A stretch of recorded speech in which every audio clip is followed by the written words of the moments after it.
This is great. Okay, buddy. Okay, I know. You want to say hi? We want to say hi. Do you want to say hi? Aww. This is Ronald. Oh, goodness. Ronald. Ronald. What a name. A great So name. Cute.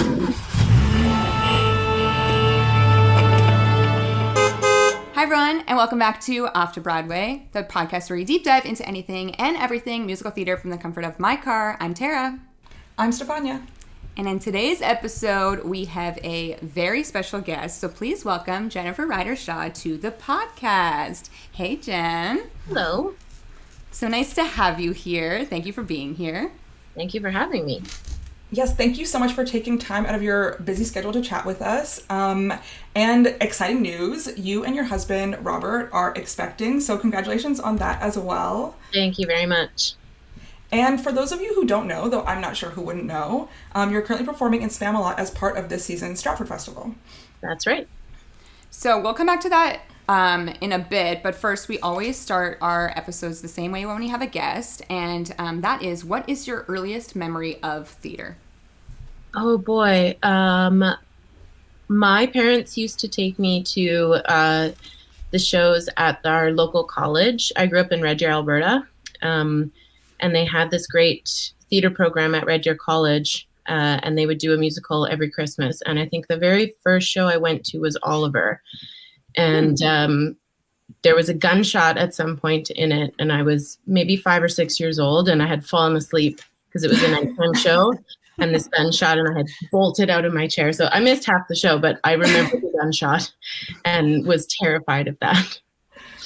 Honestly, one of the first shows I saw was Les Mis when I was 10, and I had no idea about the gunshots either. And I feel like I was traumatized by gunshots in theaters for a very long time. You're like, it's just a sound effect, but it felt so real because I was so little. Well, you know, Des McAnuff has sort of a technique at the start of his shows that he tries to scare the audience right off of the bat, and it pitches people forward on their seats. Mm-hmm. And it really shifts the way that the audience perceives the show. So if you've ever seen Tommy starts out with this massive chord and the drums hit and the house lights don't even go down. It just goes boom, boom, boom. And we would stand backstage and watch the orchestra monitor. We could see Rick Fox on the monitor and the first row of people in behind him. And we would all just sit there and wait because all the people in the front row it's gold. They're just having like a casual conversation, being like, oh, the overture is going to start. The lights will slowly dim. They're like, no. You will be frightened. Honestly, a gunshot in a show still scares me sometimes. I'm still like taken aback. Even sometimes when like the opener comes on for like Act 2 and it's a big like booming orchestra moment, I'm like, oh my God, jump. Okay, let's jump into Spamalot. So interestingly, it's kind of a timely thing to be happening at Stratford this summer because it's heading back to Broadway in the fall. So now we've done our research and we've seen you do it. So you're currently starring the Stratford production as the Lady of the Lake. And I mean, going back even further, Stratford was meant to bring Spamalot to stage in summer of 2020, but obviously that didn't happen for various reasons. But Stratford was ahead of the curve in really bringing Spamalot back because now there's these other productions. Was it at the Kennedy Center? That's the one that's transferring to Broadway. Why do you think now is the time that everyone seems to be reviving the show? I think that audiences are ready for escapism. I think that people, they just want to laugh and be transported into happiness. We had such a long time of no theater at all, and so much crap going on in the world that I have noticed that the tragedies are not, they're not selling as well. Even my mom and dad are coming out next week, and they were here for openings, and they saw Rent and loved Rent. And I said, do you want to go see Rent again? And my dad said, well, it's kind of sad. And there are people that see things over and over and over and over again. And so they're going to come back to Spamalot twice instead because it's just happy. I really do think that comedy, farce, silliness is making people happy. It's bringing people joy. And that's why they chose to do it. Mm-hmm. That's so true. I never thought of it in that way. How familiar were you with Monty Python when you were cast? Not overly, but my dad raised me on Monty Python and the Holy Grail, and of course, when I was young, I was like, "What is this?" But I knew, the Rabbit. I knew the Knights of Ni, so I was aware of it a little bit. And then there's a great documentary. They went on tour. The Pythons went on tour like recently, like before, I think maybe just prior to pandemic, and I watched this documentary on that before I started the show to just kind of refamiliarize with it. I love it. It's just silly nonsense. It's so much fun to do. It's funny that you bring up the Rabbit too, because I have seen Spamalot before on stage, once a high school production, once at Mirvish in Toronto. I don't even know, a long time ago. Yeah. And then this production, I'm like, wow, I forgot about the Rabbit. I forgot that happens in this show. One of our ensemble members, she actually understudies the Lady of the Lake. Her daughter got to come see the show. It's the first time she's ever got to see her mom perform, and she said that was her favorite part of the show. The Rabbit. What did you love? I love the rabbits. She's fine. She loves violence. She loves everything else. She was like, the rabbit though. The rabbit. Really. What song did you audition with? Did you have to prepare something more comedic for the show?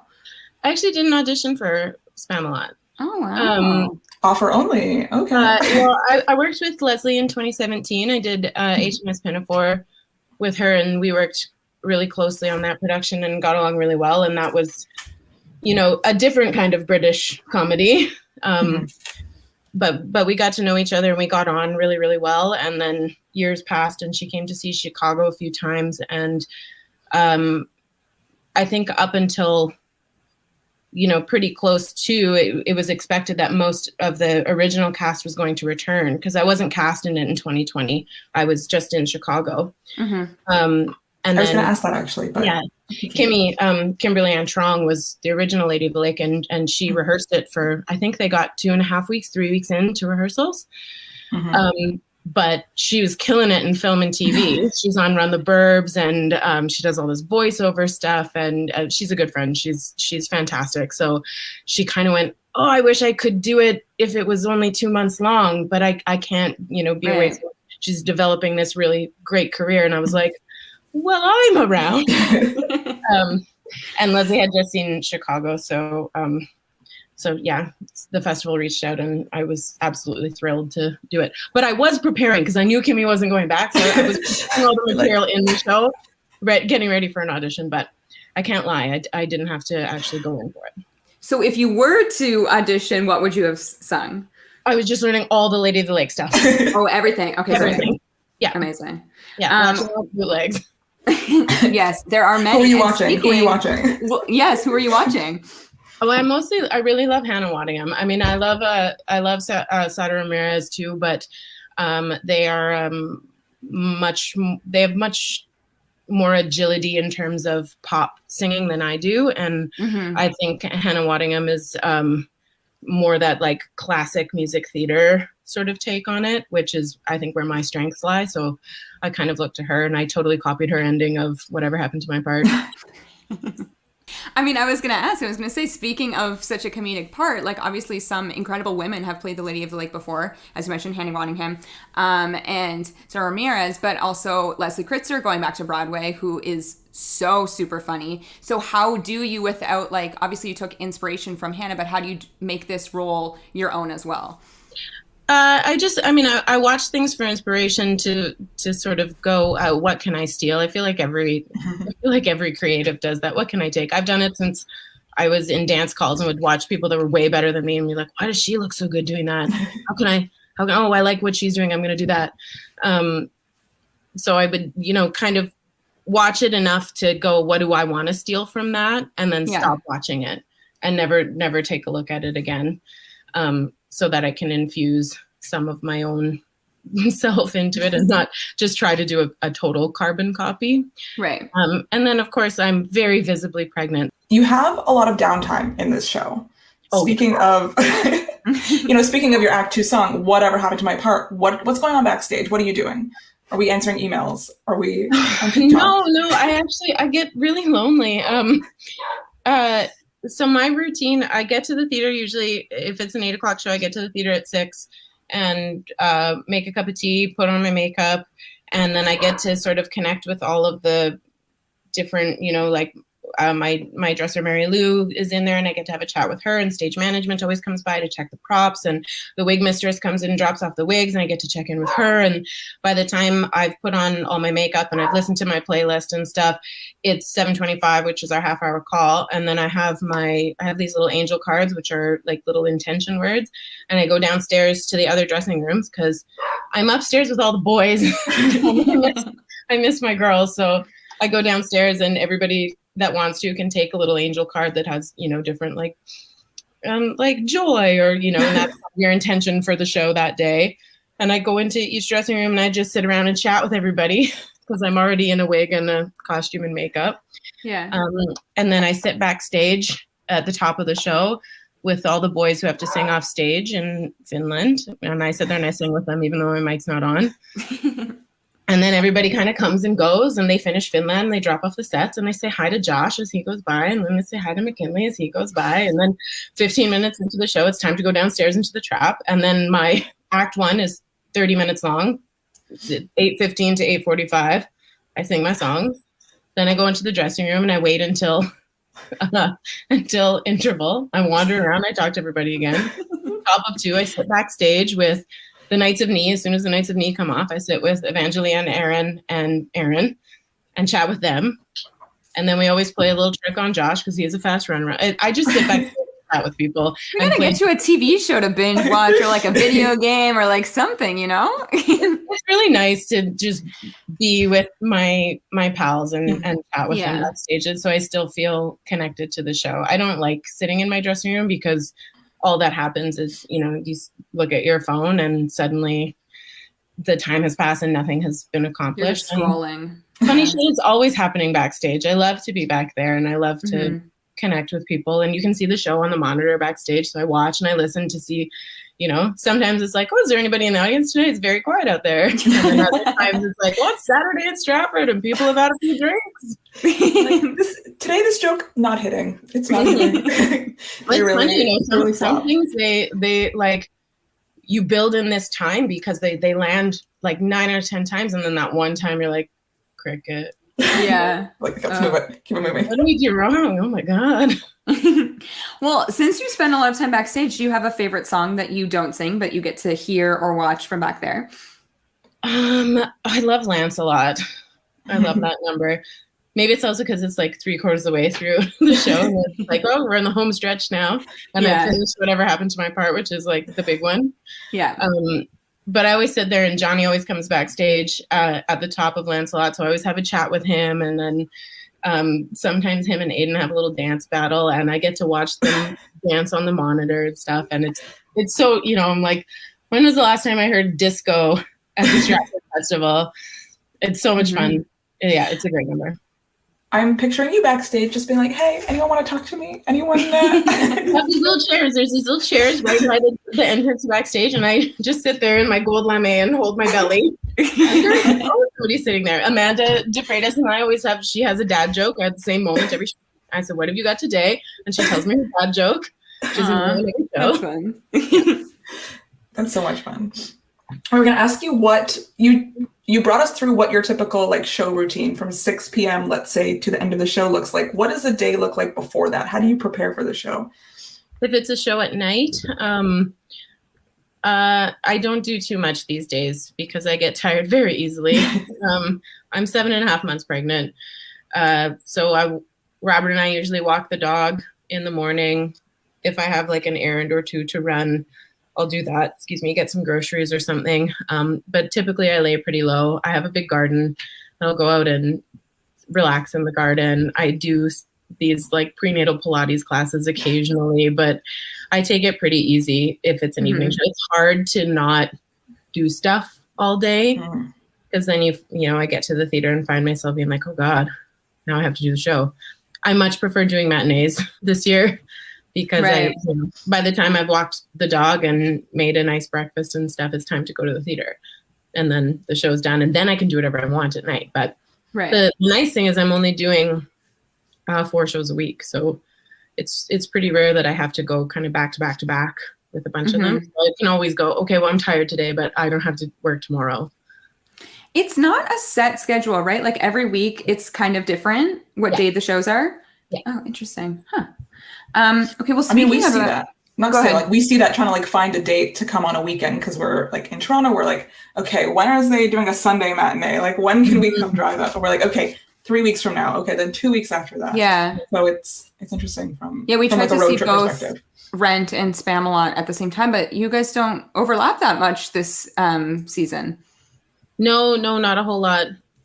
Yeah, not on a weekend at least. It's hard for us to get out on a weekday. So, yeah. We read your wonderful Toronto Star article where you spoke about letting the festival know that you were expecting. Take us back to that time. What went through your mind when you knew that you had to tell stage management that you were pregnant? Well, there was a long lead up to the time when I would actually tell stage management. Actually, the very first person I told was our costume designer, because I had all my fittings before I was pregnant, because we actually shot the photos for the visitor's guide in February, I think. So I had all these fittings in January, and because the festival has my measurements from over the years and they know my body well, they're like, well, we don't need to see you till we've got these built, kind of thing.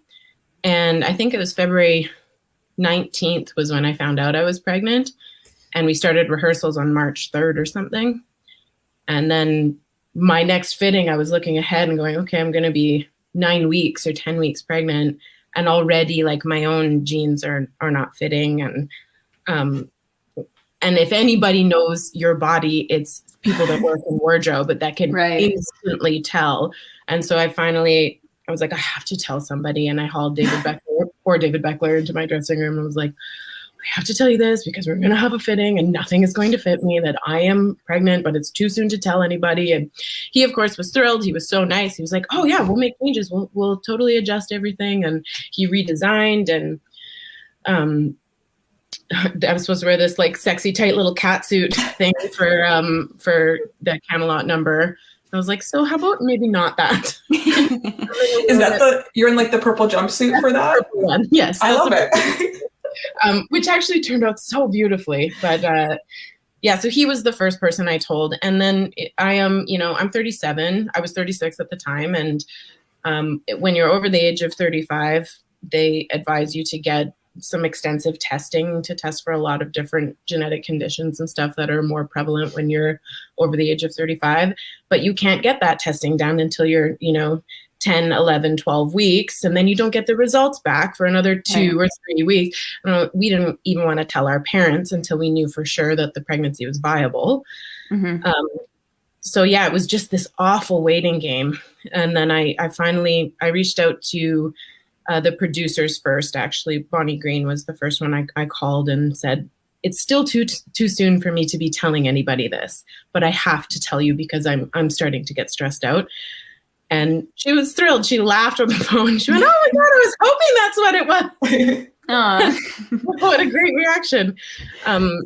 So as soon as she was thrilled and excited about it, I kind of went, oh, I don't think this is going to be a problem. And then it was right before our first tech dress, because Leslie never even saw a sketch for that purple costume. And she was expecting to see this blue tight catsuit thing with a totally different wig. And so I hauled them into the stage management office at the end of rehearsal one day and told them. And I think they were all like, oh my God, is she going to quit? Is she going to quit? And I was like, fine. And they were everybody was thrilled, and there were tears. And yeah, but I think because I'd sort of told it just, David, and had told Bonnie, and had good reactions from them, I wasn't nervous at all. Yeah, it's been wonderful. It's interesting, like because you've been at the Stratford Festival for so long, you have long-standing relationships with, management at the company, the costume designers. So that, correct me if I'm wrong, did that make it a little bit easier to tell people because you were friendly with them, or you were friends with them, or harder? Well, I think easier for sure when there's an established relationship there, and there's, it goes beyond, oh, this is the person that builds my costumes. It's like these people were at our wedding, Some of these stage managers were there when Robert and I met, and I'm invested in. I know their children, and I'm invested in their lives. They're invested in ours, and so it goes beyond a business kind of relationship. It is very personal, and I knew that everybody would just be excited for us. Yeah. And I'm sorry. And that nobody was going to be annoyed with it. And I also knew, I'm not playing a role where it's going to necessarily affect the story. It would have been, had I been cast in Rent, it might have been a different kind of situation. So how is doing the show? How is it different from performing in other shows when you obviously weren't pregnant? I am a lot more careful in this show. And I mean, of course, this isn't a big dance track by any means. There was going to be more dancing in it before I said I was pregnant. I was in the Laker Girls number. When they throw Josh up in the air, they wanted to throw me up in the air. And I was like, no, I'm more comfortable with you. On the ground. But the first 4 weeks of rehearsal, I was being lifted and put up on shoulders and doing these dives, and it was, it's fine in the beginning. And I spoke to my doctor about all that, and they're like, yeah, you're fine. Maybe don't do like anything upside down, but you're fine to do all of this stuff. But I kind of, in the back of my head, I was like, as soon as I tell them that I'm pregnant, they're going to take me out of this. And that's exactly what happened.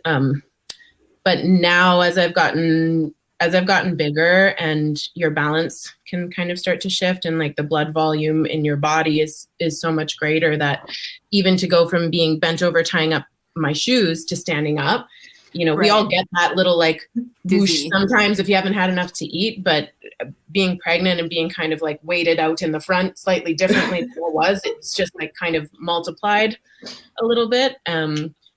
So it's just a sense of extra care, which I don't love, because the thing that I love about performing is the abandon that I get to feel, like I have a lot of nerves and I have a lot of anxiety about performance, but sorry, the dog is here.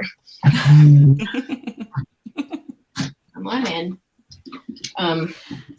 But once I'm actually on the stage, I feel so free, and I feel that kind of wild abandon, like it's like the nerves leading up to starting Chicago and sitting in the swing, waiting to fly in, are all up here. Yeah. But then the second that the lights hit, it's like this total freedom. And then being pregnant in Spamalot is like, no, we're walking down the stairs and we're going slowly and we're walking carefully. And we're holding two hands. I did trip down the stairs a few shows ago. And like Johnny was right there. He had me and he caught me. My butt didn't even hit the deck, but the whole audience went, yeah. It's just like the worst feeling, because my job is to make people feel like they're in good hands and to feel comfortable and not have to worry. That's like the worst thing. You're watching a show and somebody does some like tumbling pass across the stage and they're too close to the edge. The audience is not enjoying that. They're stressed. They're like, is that person okay? I never want the audience to be going, should she be doing that? Is she okay? And of course, right at the end of the show, I down the stairs, he caught me. And then of course I have to bow by coming down the stairs again. So I made a bit out of like walking down the stairs. Then I left and I was like, can I have flats? Can I wear flats in the water? So I have new shoes starting on Thursday. Yeah, because you go up and down those stairs like multiple times. It's like the only dangerous thing I do in the show. And I would trip. I honestly would trip too. I'm not the only one who's tripped, but I am the only one who's tripped. Yeah. The audience is feeling just slightly more stressed for you. Yeah. I mean, I will have to say, when we saw it, I was definitely not stressed for you. It didn't feel like, it didn't feel that at all. You seemed like very confident, and it felt, which is like leading to my next question of like the gestures that you add to obviously show that the lady of the lake is in fact pregnant, like rubbing your belly. Is that something that like you came up with? Did you talk to like director about it? Like, how did this come to be? Leslie really wanted me to do that. I wasn't really big enough for it to be obvious, like at opening. Mm-hmm. The only costume that it was really apparent in was the wedding dress, which is the pants with we love the pants. I know. That's one of my favorite costumes I've ever worn. When you came out, I turned to Steph. I was like, she's wearing pants. I love the pants. Isn't it badass? I love that so good. much. Wedding pants. And before I told everybody that I was pregnant, Liam, he told me, he was like, that first time I saw that costume, I was like, oof, they did you dirty. Oh God, she's pregnant. Like, thank God.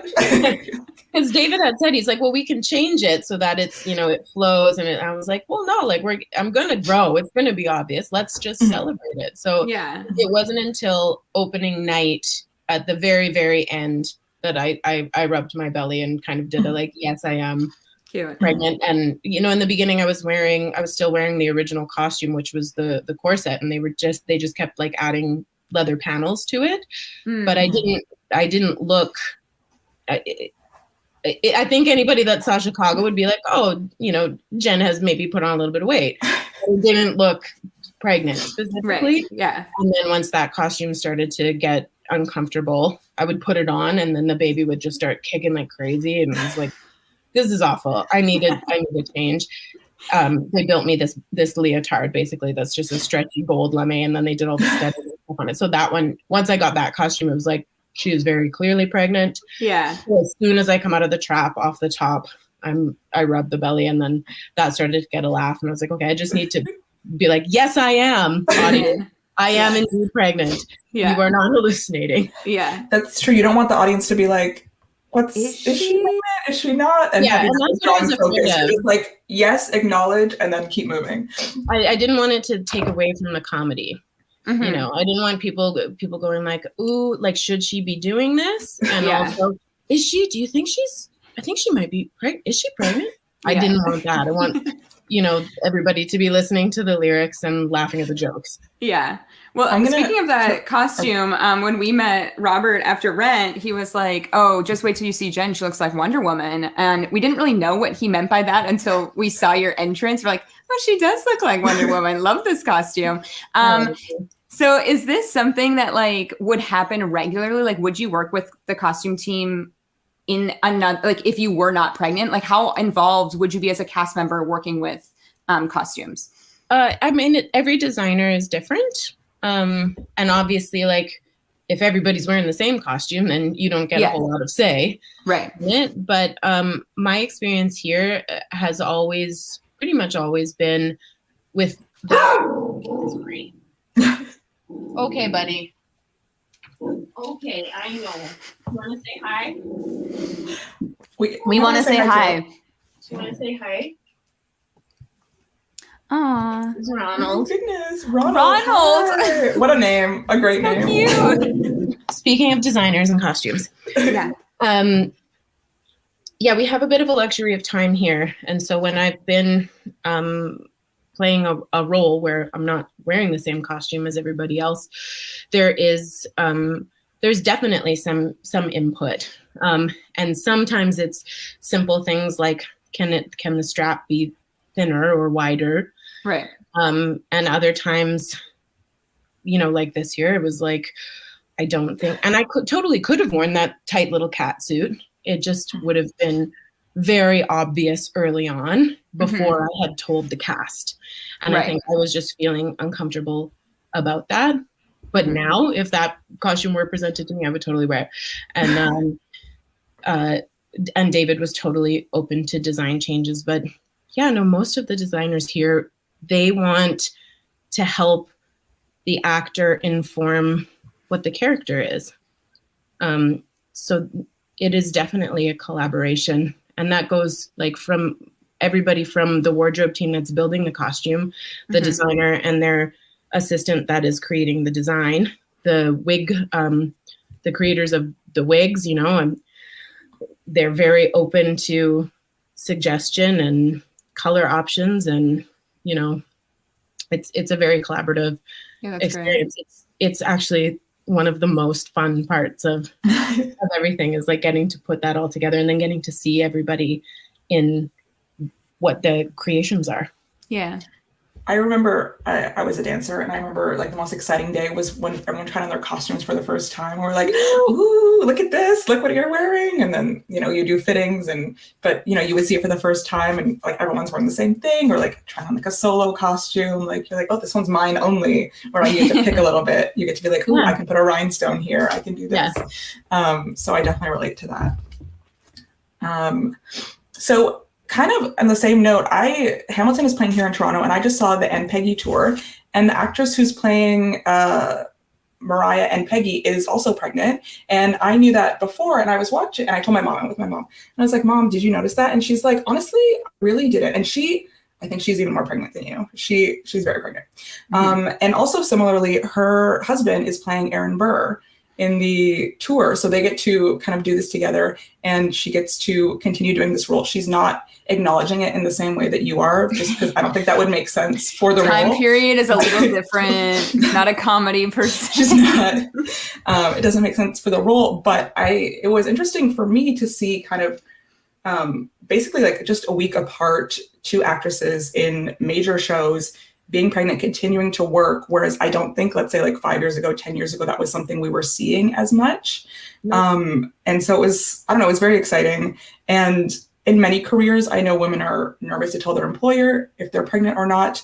And this isn't really a question, I guess, but more just like a statement that how much I loved seeing you, being pregnant, continuing to work for as long as you can, and getting to see that more and more in the theater industry, not discriminating against pregnant women or women in like a childbearing age, as we continue to move forward in theater. Yeah, I totally agree. And since I've become pregnant, it seems that they're like coming out of the woodwork, of course, because now I'm looking for it. And I've had a lot of messages from other women in the Canadian theater industry that said, I remember when I was pregnant with my son or my daughter, and I lost out on a whole summer at such and such a theater because of it. And I couldn't do this show, or they wouldn't let me do The Music Man as a pickle little lady. And I was like, wow. Why couldn't a pickle little lady be pregnant? All the pickle little ladies are like, I know it's like 1910 Iowa or whatever, but they're all like the married moms. Why couldn't she be pregnant? Yeah. And that's, 5, 10, 15 years ago. There are a lot of them. I saw Hadestown in New York when Robert and I were there in December. And I'm watching, and I leaned over to Robert and I said, "Is Tara pregnant?" Because Tara was on for Persephone, and he said, "I don't think so." And I remember just kind of going like, "Oh, well, then that costume did her dirty." And then the next day, she put it out on Instagram that she was pregnant, that she was expecting, and so she was somebody I reached out to right away because Robert actually worked with her. I've never worked with her, but Robert got to work with her out in Edmonton, and I just like early on, 7 weeks pregnant, I was like, "So how'd that go for you?" You're like, nothing for no reason. No, and she was lovely. And then I kind of did like a deep dive into Broadway performers that have performed while they were pregnant. There was one dancer that was like 39 weeks, went to 39 weeks, and I can't remember what production. I want to say Laura Benanti did, and she did like She Loves Me pregnant, if I remember. Yeah, until I want to say like 25 weeks. So I'm like trying to find out how long all this is. I was like, how long should I go? How long should I go? Yeah. How long are you now? Like, how many weeks has it been now? Well, I'm just over 29 weeks, right. And I have put in my notice. I'm done on September 3rd. September 3rd. Oh, so soon. Oh, wow, so soon. Yeah. I don't even know if this episode will be out yet. But no, it will be. This episode is coming out on the 28th. So yes, it will be a final push to see you in Spamalot when this episode is released. I have actually 10 shows left. Wow.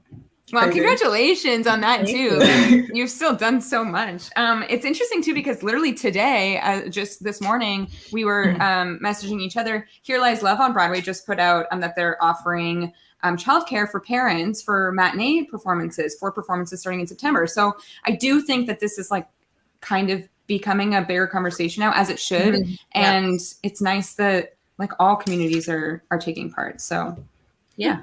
I would love to see like a Stratford theater daycare, because like our hours are so different from It's you so know, the true. regular 9 to 5 kind of Yeah. situation. And there are a lot of theater babies out here in Stratford, and there's actually a bit of a baby boom in this town right now, to be honest, amongst our friends. We just had our baby shower yesterday, and I was like, wow, look at our village. This is amazing. All these little kids, all these little families. Yeah, that's so nice.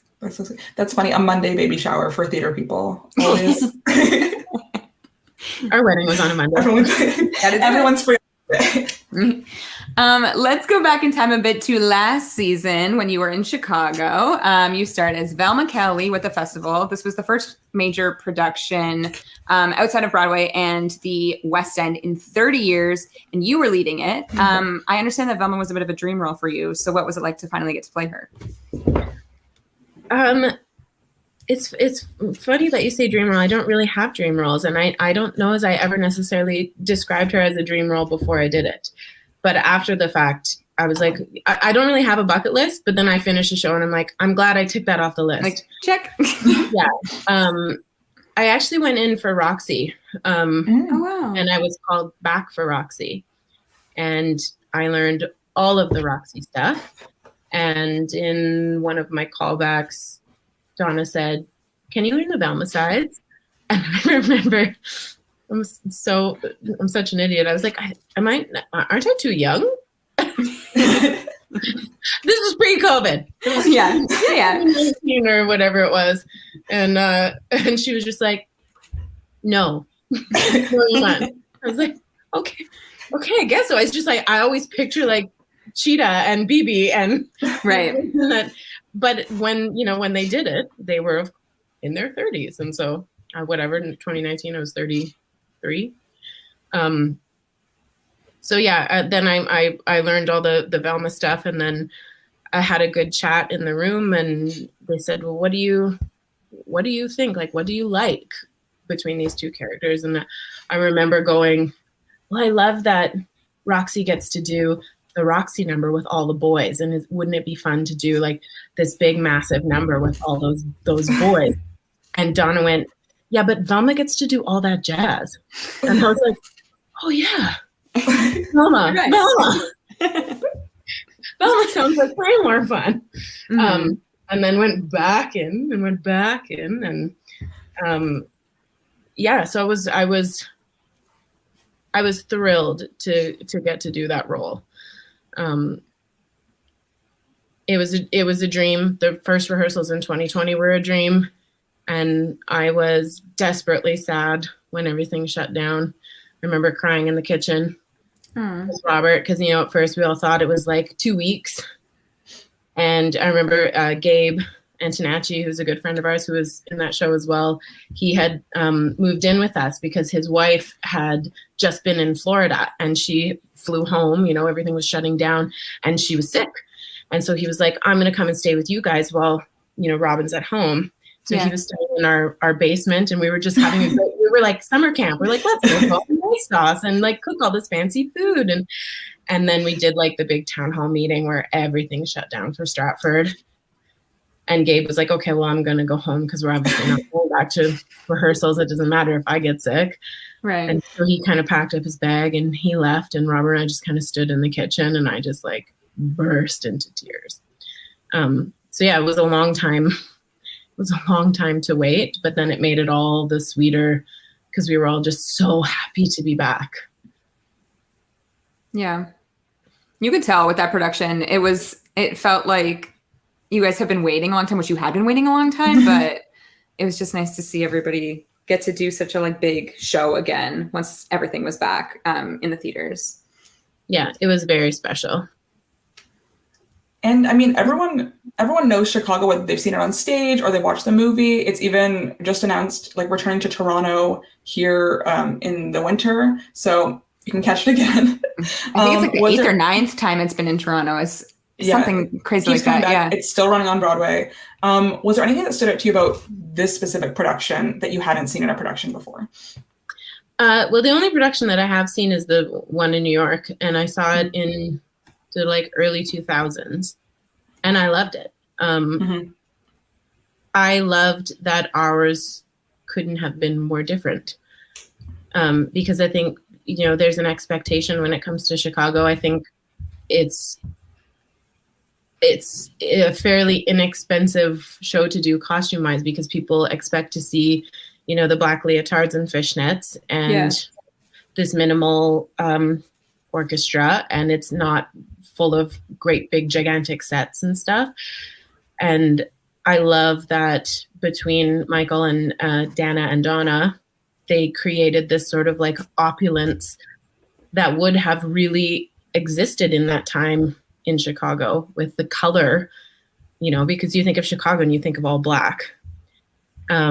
And I think that was also one of the sort of caveats of getting the rights to do it at Stratford, was that it's going to be on a thrust stage. You can't do Fosse, and it can't look anything like New York. Right. And they were like, no problem. Let's do something totally different. Which is the Fosse choreography is iconic and extraordinary, and it will always hold a special place in my heart. But I think that what Donna created on that thrust stage was innovative and new and exciting and really, really fun to do and really, really impressive to watch.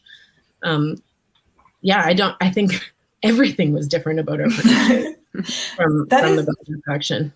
That is something kind of I wanted to ask about, is because Chicago is so normally tied to that specific Fosse choreography. It is like one of his most well-known works. Then you're involved with a reimagining with brand new choreography, choreographed by Donna Fior, who also directed it, right? How much of a collaboration is it with her, or is she just being like, you do this? How much of it is you showing her, I can do this, or I can show you this? How much do you get to work on it? Similar to what we were saying with the well, Donna always does like a ton of prep. So she comes in with the big numbers they're planned, and she usually, it usually starts with kind of broad strokes, and then there will be portions of like, she'll go, I want this part to have everybody in like partner lifts. What do you guys have, kind of thing? And then it's about the input from the individual dancers that are like, I'm comfortable doing this many times a week, and I'm happy to go upside down, or like, let's try this. No, that doesn't work. And there'll be kind of workshop sessions of that, or let's change this formation because that's not working and stuff. But it's definitely, those big numbers are planned. And then when it comes to I can only speak for myself, but like, can't do it alone. Was a lot of us just kind of throwing all of the ideas on the table, and then whatever kind of stuck to the wall is what we wound up with. But like, most of it came from Donna. She was like, "Oh, this tiny tricycle," and I was like, I don't even have to do anything. I was gonna say, you said throwing things for the wall for ideas. Weren't things being thrown at you physically during that number too? Yeah. And that started in 2020, and I was like, what if we did this? What if we did that? And then you had 2 years to think of more things. Both of you. We're gonna have like spinning plates at one point, and the spinning plates just like it wasn't landing because they're like plates that are stuck on the things they can't. Yeah, it's hard. And I was like, I used to know how to juggle. Like, let's get some juggling balls. Let's throw some juggling balls in there, and then the popping top hat and stuff. And it's like there's so many things that could go wrong in that number, which is also what made it fun, because when they did go wrong, like audiences love that shit. It's like I missed the saxophone one day, and the saxophone was made of plastic, and it just oh no, there was like buttons of saxophone all over the stage. And move on. I knew I had to hug it down the vom to Henry, and with that, it was so unsafe without even looking, because it had gone too far upstage. I just grabbed it, and thank God he was there. It could have just gone right into the audience. That would have been exciting too, though. A flying object into the audience. We love audience participation. You caught it the day we saw it. More often than not, I did catch it. I think there was I want to say like 8 or 9 shows where one thing or another got dropped. And there was one particular show where like nothing I did worked. And I remember just like getting to the middle of the number, and I just like said out loud to everybody, or I picked up the juggling balls or something, and I was like, pray for me. It's just like I couldn't do anything right. That always happens, something you've done a million times, and you're like nailing it. When it matters, it's just nothing happens. Yeah. Nothing So the opening night, I was like, please just let me catch all the things on opening night. That's all I care about. I just want to catch everything on opening. Just talking a bit about Stratford in general, this is your 13th season with the festival, correct? Something like that, yeah. Did you always start on stage, or what was your first job when you started with Stratford? I started in 2010. I was in Kiss Me Kate in the ensemble and Evita in the ensemble. And then you had a breakout role playing Peggy Sawyer in 42nd Street, correct? In 2012, yeah. In 2012. When you think back to that time and like breaking out from the ensemble, like what goes through your mind? I don't think that careers in this business are linear like that. I got to do that role because somebody turned it down, and at the last minute, I was already in the ensemble of that show, and I got bumped up, and it was really, really exciting. That was one of my favorite shows I've ever done. And then I was back in the ensemble the next year. I was out at Charlottetown, and then I was in the ensemble for Carousel and The Sound of Music, and I was understudying all the leading ladies that season. And then I had a small role in the chorus line, and then I got to do HMS Pinafore and play a big role. And my first thing back after COVID was in the ensemble of Holiday Inn at the Shaw Festival. So I think we saw that. We did. Oh, did you? Yeah. So I replaced somebody that didn't come back because that was a remount. One of the ensemble people didn't come back, and I was like, I'll do it. Put me in. Yeah. God, I sent a tape and got to go down there and do that show and had a blast doing it. So I've never felt like, aha, I've made it. And now I love that because I feel like that's such a fresh like perspective. Not that we've like talked to anybody that's ever said anything different, but like normally you're like, I've made it, and then the next thing it has to be like bigger, and the next thing has to be bigger. But I love that you're saying like a role's a role. I wasn't asked back to Stratford after 42nd Street. The next year was Crazy for You, and it was there was a height requirement. They wanted 5'7" and taller, and I'm 5'6", and I mean, if I try really hard, I'm 5'6". I'll wear a taller heel than everyone else. And so I wasn't asked. I mean, I tapped my ass off in 42nd Street, and then Crazy for You rolls around, and I wasn't asked back. I didn't get cast. So you can't. I'm a firm believer in what's meant for you doesn't pass you by, and I really love playing roles. It's really fun, but it is a big weight to carry sometimes, and I do deal with a lot of anxiety surrounding that, and I have a lot of like obsessive sort of rituals that I have to do when I'm playing a role, and I have to do my routine just right, or I get really stressed out, and I'm very, very hard on myself. And then to go down to the Shaw Festival and like sing the soprano line and tap dance in a beautiful Christmas show is so gentle on the spirit and calming and comforting and full of happiness and joy. And I can go and have a beer with my friends after and not worry about shouting at the bar, that kind of thing. So I love doing it all. I just like being in a room with good people and doing good work. Yeah, sometimes, you're the difference between like being part of a team or being, let's say, like the captain of the team. It's like being part of the team is sometimes you're supporting everyone else, but it's not all resting on your shoulders the way that it is when you're leading a show.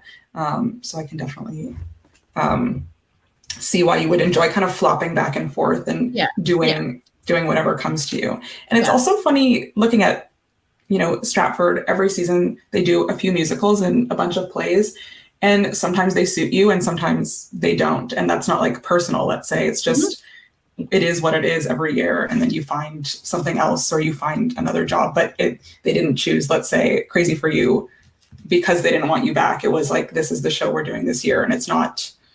I think. And then the next year, maybe it will suit you.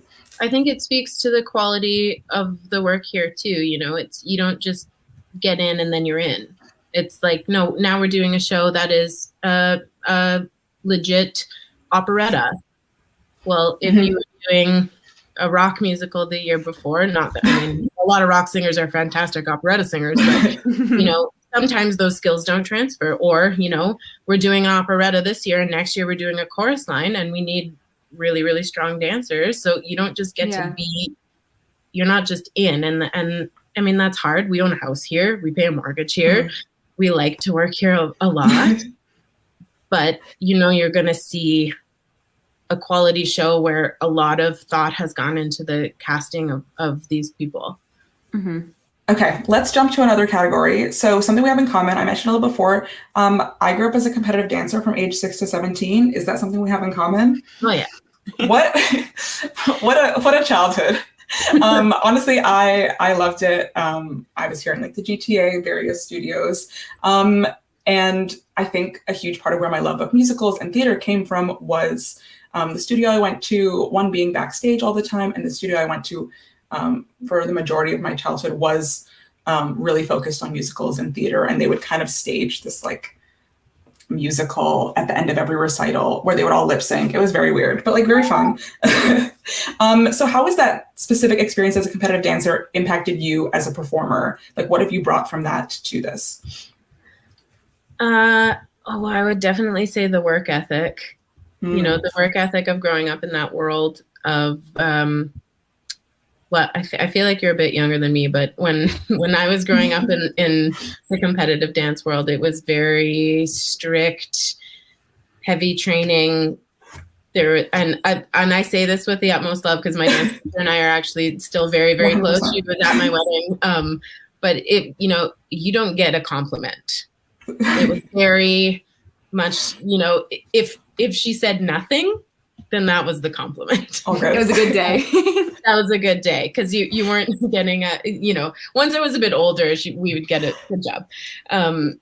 But yeah, you really learn a work ethic there. And it was very much like, I mean, you can't do this these days, but she would say, you know, if you're sick, bring your bucket. Like you have to sit at the front and watch. And with your bucket if you're sick. But, you know, and then as we got older, once you're in high school, it was kind of only the kids that were really serious about it. And we danced every day. We were there every night. We were there all weekend. We were competitions all spring long and then dance camps in the summer. And yeah, it was the constant striving to just work really, really hard. We didn't do a lot of you know, first, second, third place competitions. We did a lot of festivals. So you're graded on your own merit. And then, you know, whatever grade you get. Platinum, gold, high gold, whatever. Yeah. And then occasionally we would maybe do one a year. That was first, second, third place. And so those were the ones that you were really like, okay, well, if we played at least 30 dances, then that's a big deal. And, you know, we didn't always. And so that was a great lesson in you're not always, you know, you don't always get to win. Being at a competitive dance studio actually made me start singing because there was a small studio that people could rent out. And there was a singing teacher that rented out this small studio. And I had a break in between classes when I think I was maybe 10 or 11. And it was not a great part of town. It was across from the bus station in Red Deer, Alberta, where I'm from. And there was a coffee shop right next door. There was always live music. And so, of course, my parents are like, you're not to go to the coffee shop. You're not allowed to go in there with all these like teenagers smoking outside and whatever. And so to dissuade me from going upstairs and going to the coffee shop, my dad went, you want to start singing lessons? Oh, wow. 3 hours? Like fill your time. You're like booked. So and I was like, sure. And then walked in, and I don't think that they expected that I was sort of I was a really good mimic when I was a kid. I could listen to like an opera voice and then I would mimic it. And my parents would be like, what the hell? And then I had a couple of good teachers that were able to hone that skill. But it was because of my dance studio that this other thing came into play. And then they were like, well, let's keep you busy with that. Let's keep you busy with this. But yeah, it's definitely the work ethic from competitive dancing. And I danced competitively right through college too. I went to Red Deer College for 2 years. And I still competed. I competed in adult categories because I missed it so much. I only stopped when I went to Sheridan. Wow. Oh, wow. It was, for me, I stopped right when I finished high school. After when I went to university, I was like, it is like a crazy lifestyle change when you were just like in school all day and then, you know, at the dance studio all night, and then you have all this free time the next year. And I was like, what's going on? Yeah, you don't know how to fill it. Yeah. You don't know how to fill your free time. You don't know how to eat properly. No, it's like I would get my Wendy's, and then I would dance from like 6 till 10:30, and then go home and eat like half a loaf of bread because I'd be starving. Right. And then go straight to sleep, which is great. Amazing. We also didn't have water bottles then. I was just talking to my husband about this. I was like, did you drink water as a kid? And he's like, no. I was like, I would dance all night. Nobody had a water bottle. That's so true. It's really true. It's really true. We weren't bringing water bottles in the studio. I agree. I'm like a little bit younger than you. Like, not crazy, but like just a little bit. So I think it's pretty similar. And then one more kind of throwback. I was actually an avid viewer of the hit CBC television show Triple Sensation. Jen. Oh, Lord. And anytime we have someone who's been on some sort of reality show, we have to ask them about it. So along with many names that we recognize, we were looking at your season's cast. Your Spamalot co-star, Liam Tobin, was on your season. Yes. And some of our favorite performers like Tess Banger and Haley Gillis. So our go-to question is, what was the craziest part of your reality TV experience? Okay, well, sidebar, Tess Banger was my maid of honor at my wedding. So Did you meet there? Is that where you met? No, we were in the same class at Sheridan. Wow. Yeah, and then Liam was a couple of years behind us. What was the question? What was the craziest part of that experience? Yeah, the craziest part of your reality TV experience. I think the most fun part of it was we got to go to circus school.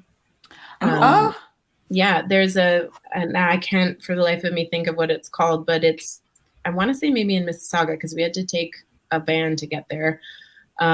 This incredible circus space, and we got to go on like the full flying trapeze. I wonder if it was the one at Downsview, because I have also been to circus school in Toronto where I got to do the full on trapeze. So much fun. And there's big nets, so there's no risk at all. And they told me I was good. They were like, you should take lessons. I did like a class drop in, and they were like, you're pretty good. My arms have never been so sore in my life. I think we did 2 days there. And, one of the things was like, pull yourself up this rope as a warm up. And I was like, oh my God, like no upper body strength. Or like, hold yourself on the rings and then try and flip upside down. And but the flying trapeze was so cool. And then we actually got to like figure out how to hang upside down on the flying trapeze and then reach out and get caught by the person teaching it, swing, and then let go and land. That's so fun. That's something that like I never would have done had I not been on that show. And that was a day that I think all of us were like, this is awesome. Yeah. Yeah. I mean, also some pretty big names though attached to that show, like Cynthia Dale, Sergio Trujillo, and like Marvin Hamlish. So like a lot of like the greats that you got to work with. And Garth Drabinsky. The other one, which actually was not filmed, or maybe one of the classes was filmed, but I remember they only filmed like every 3 days. So we actually got to do like some education without cameras. So they were actually trying to foster talent, not just like for the TV show. That's great. Yeah.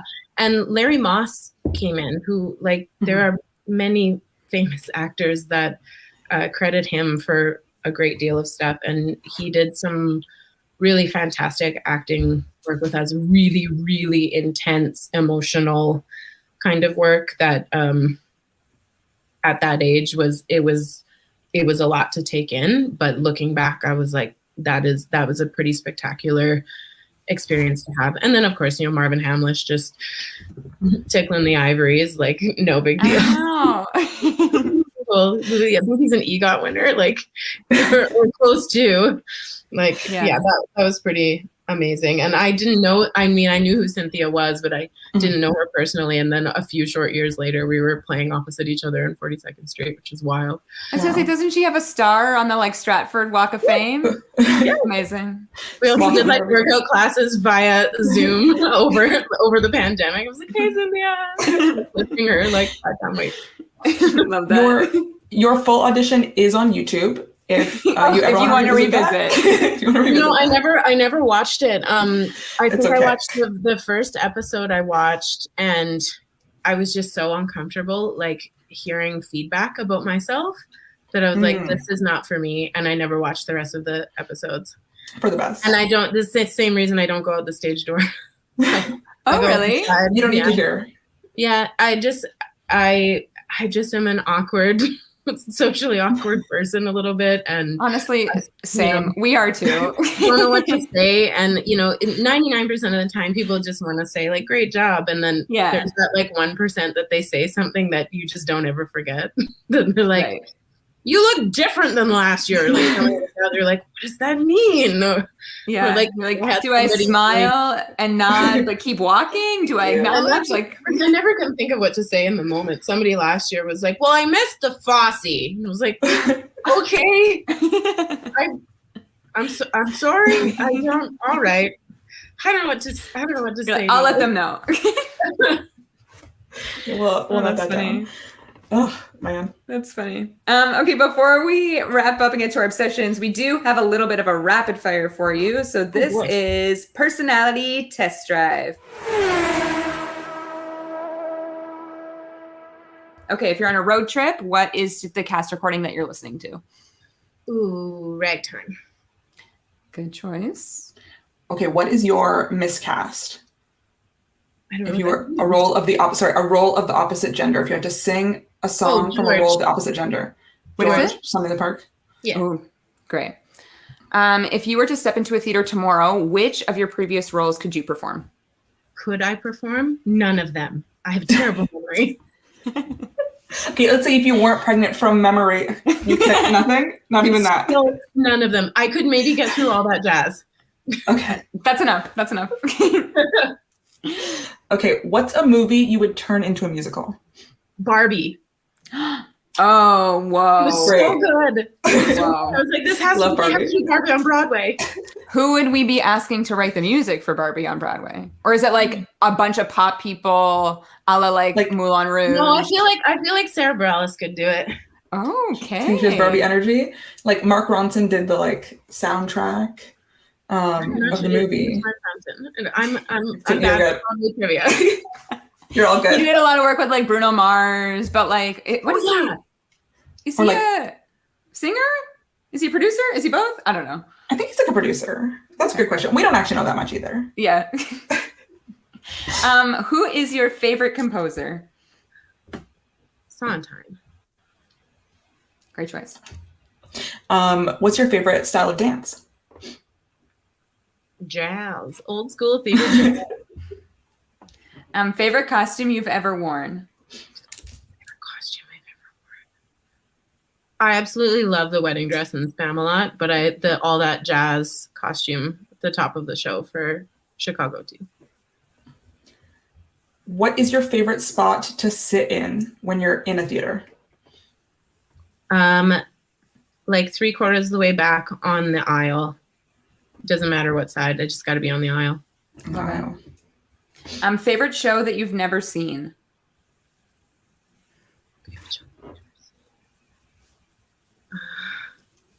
Oh God, I've seen them all. I've seen all of those.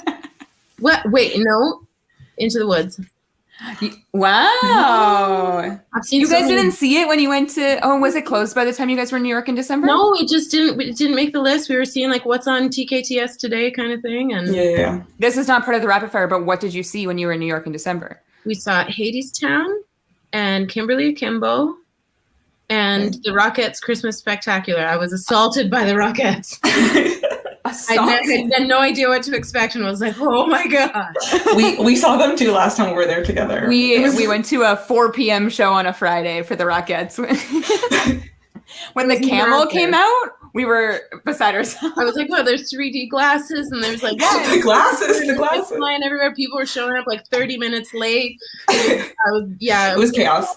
Yeah, everybody sit down. We're trying to watch the dancing. It's December. People are in shorts. Like it's very a lot. And you know what? It was between that and Some Like It Hot, and I didn't know anything about Some Like It Hot. And I literally, Robert was like, well, what do you want? Because I was like, I want to see something with dancing. And the Rockettes. And I literally went, eeny, meeny, miny, mo. Okay. We're going to see. Also, a cheap ticket to see the Rockettes on TKTS. It was. Yes. But Some Like It Hot was on TKTS too. And then when I saw them on the Tonys, I was like, oh, I wish I would have seen that. Yeah. I mean, the Rockettes themselves, don't get me wrong, the Rockettes themselves are phenomenal. Oh, we loved it. We had a great time. But they really pack people in. All the extra, the 3D goggles and the things flying in the audience. And the live animals. And then like all of a sudden we're going to church and I was like, oddly more religious than expected, honestly. Much more religious. I had no idea. And then Robert's like, well, it's sponsored by, what is it, QVC or like the Christian Shopping Channel or something. I was like, is it? Yeah. Oh, that's why. Wow. I guess that's why that whole religious section is there. And they're like, the African kings go by. And I was like, that's a 6 foot tall white woman. But okay. We went on a tour. So we saw the Rockettes on Friday. We were in New York together, like pre-pandemic. And then the next day we went on like a Broadway walking tour and we were chatting to our tour guide about it. And we're like, we didn't know about the camels. And he's like, oh yeah, he's been there for 30 years. I was like, yes. Does he get to see the sun? Does he just live backstage? He goes out on ground level.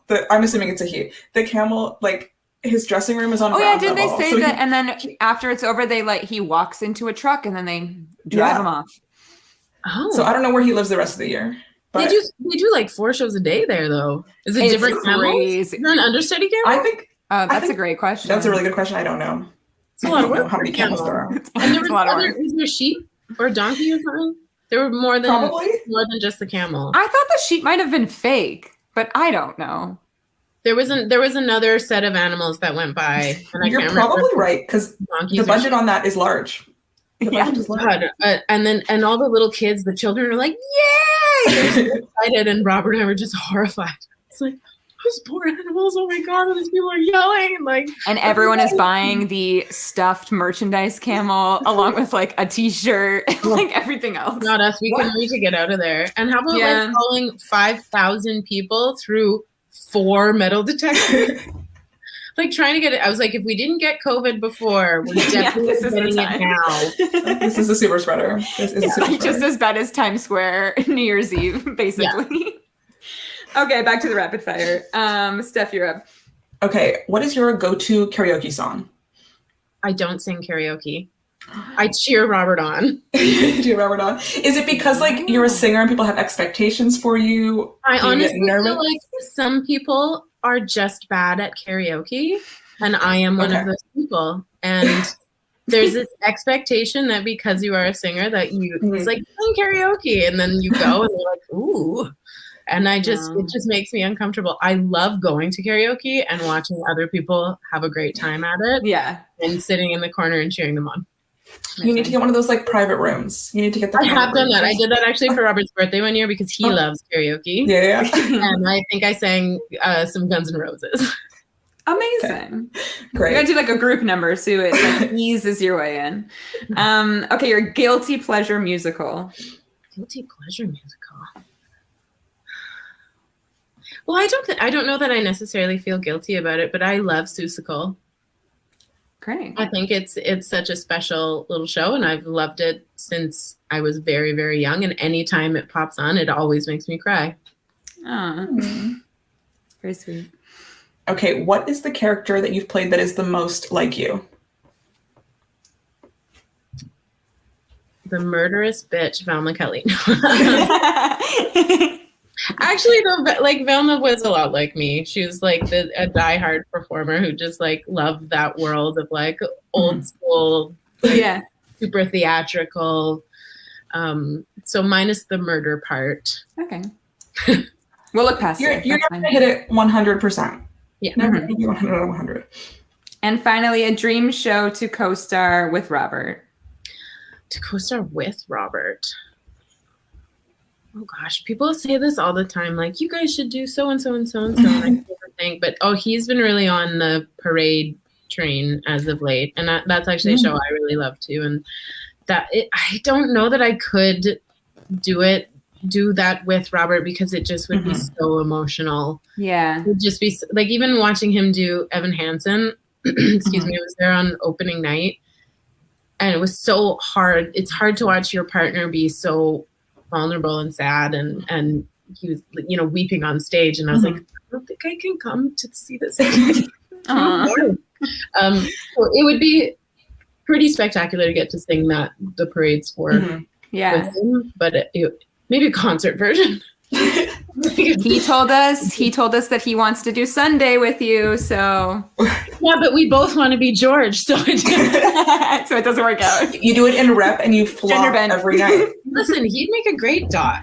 You could totally do it. You can do it every night. Keys. You could just sing in the original key. I love that. Okay, so we asked you to come prepared with an obsession of the week, so it's now time for our obsession of the week.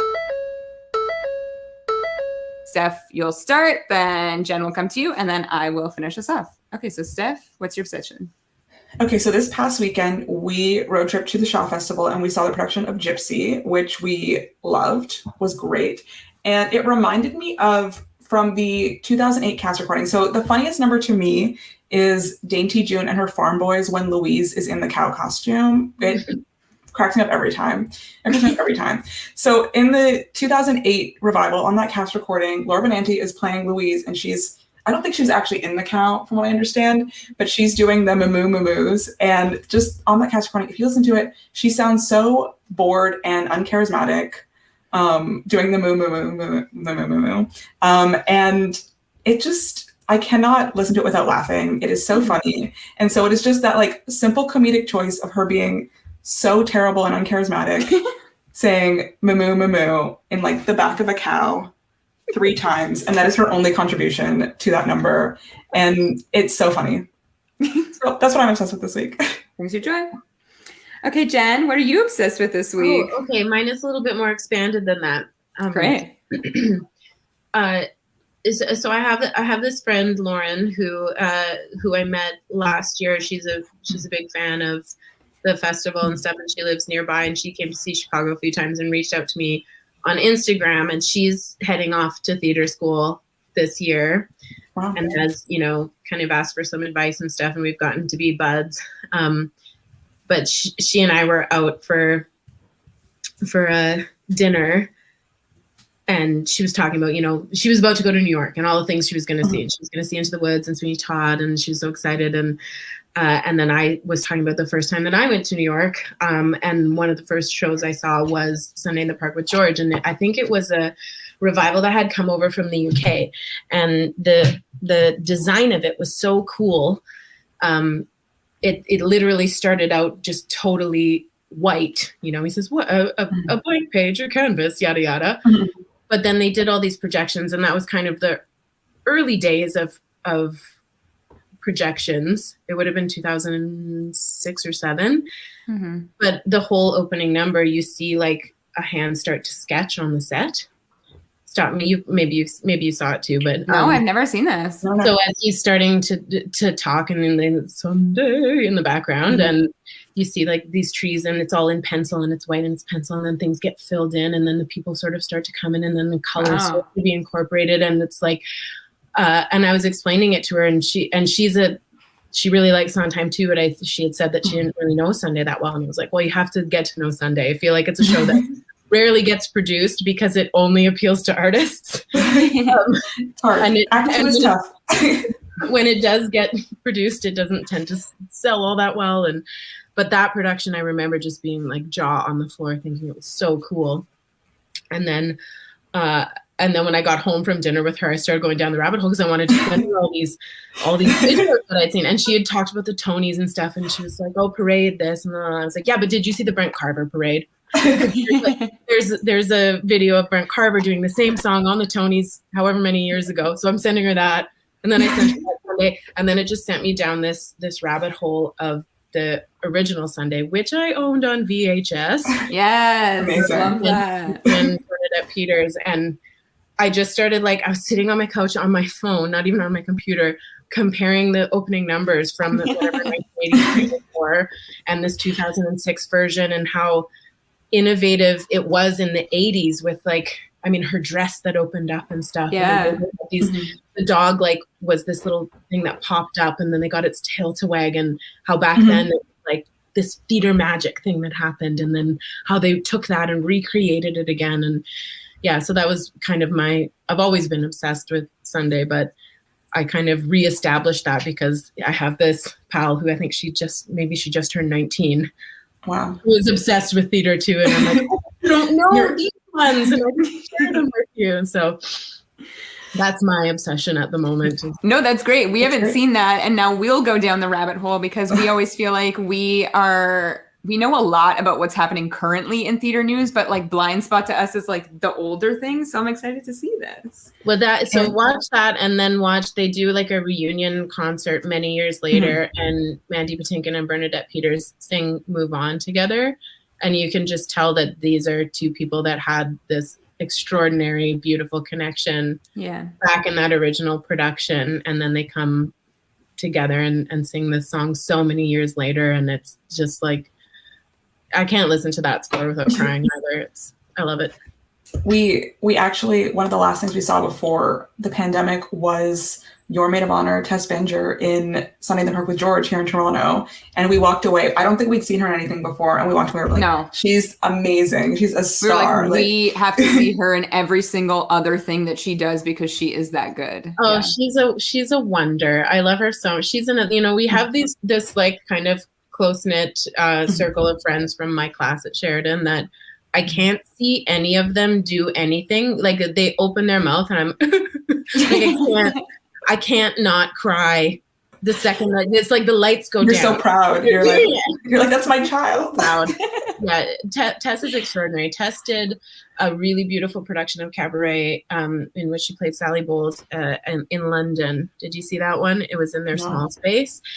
And they were supposed to do it else. Oh, maybe they did do it somewhere else too, but it got cut off anyway by the pandemic at one point and didn't wind up happening. But it was this really small kind of immersive production, and she was just outstanding. And then we were supposed to go for lunch after and walk down the street with her. And I was like, I think I need a minute. Yeah. Not to like be a love fest for her too much, but we saw her do Alice in Wonderland at the beginning of the year. Which she won a Dora Award for. It's one of like our favorite things that we've ever seen. We were so shocked. They are? Yeah, they're bringing it back. Is that go? She's on her way now. This can be the Tess Benger show. She's on her way out to Montreal to do Beautiful. Oh wow! She'd be so good at that. She's doing it there. I think it's a co-pro at the Seagull and then MTC. Wow. Yeah. So she's going to be kicking ass as Carole King. That's so fun. That's wow. great. Just a whole cheering section for her on here. Right now too. She was here for the baby shower. So. Nice. Okay. Well, my obsession of the week, Little Shop has been off Broadway for many years now, and I feel like they've just extended themselves until 2025, which is wild because their ticket sales must be that good. But recently there was like a Broadway in Bryant Park, and Joy Woods, who's currently playing Audrey, was singing Suddenly Seymour, which then led me down a rabbit hole to watch every single video that she's done. And I watched the like produced Suddenly Seymour with her and Matt Doyle at the time, and I just love Joy Woods and the sound of her voice. And we think that she might be leading the Notebook that's going to Broadway next year. We don't know, but she did the out of town tryout. So I just love this. Like I saw her on Broadway in 6 last year. Was that last year? I think so. 2 years ago? I can't even remember. It was last year. It was last year. And she was wonderful in that as Catherine Parr. And now hearing her sing as Audrey in Little Shop, she's amazing, and I can't wait to see what she does next. So I feel like that specific performance, but also just Joy Woods as a whole, is my obsession this week. And yeah, that's the end of our episode. Thank you so much, Jen, for joining us today. It was so nice to chat with you. And as you said, you're leaving September 3rd, Spamalot. Yes. So everyone that's listening to this episode on the day of release, you have about a week. Not even, I think, a few days 5 days to see Jen before she leaves Spamalot. And if you don't get out, Spamalot's on stage until October 28th at the Avon Theatre in Stratford. It's actually on until November 12th. Extended. Extend I it. mean, I don't know if that's public knowledge, but they sent us an email, so. Oh my goodness. It'll be public by the time this comes out. So because the website still says October 28th. That's so exciting. That's really exciting. So you definitely wouldn't have made it. I mean, they can't fire me now. I'm leaving. You've already given your notice. You've already left. Yeah. What are you doing now that you're like, I'm leaving? What's the? Let me just drop. Little Goose ticket sales. You can go until November 12th. Yes. As far as I know, we got an Amazing. email. We believe you. That's exciting. That's super exciting. I'll have a newborn by then. Very exciting stuff. And if you want to listen to any of their other episodes, you can subscribe to our podcast wherever you listen to podcasts. You can also watch us on YouTube. Don't forget to subscribe and leave us a comment. And you can follow us on Twitter and Instagram at Off2BOA Podcast with the number 2. And thank you again, Jen. It was a pleasure chatting with you. And we're very excited about your upcoming baby. And we can't wait to see what you do next on stage. Thank you very much.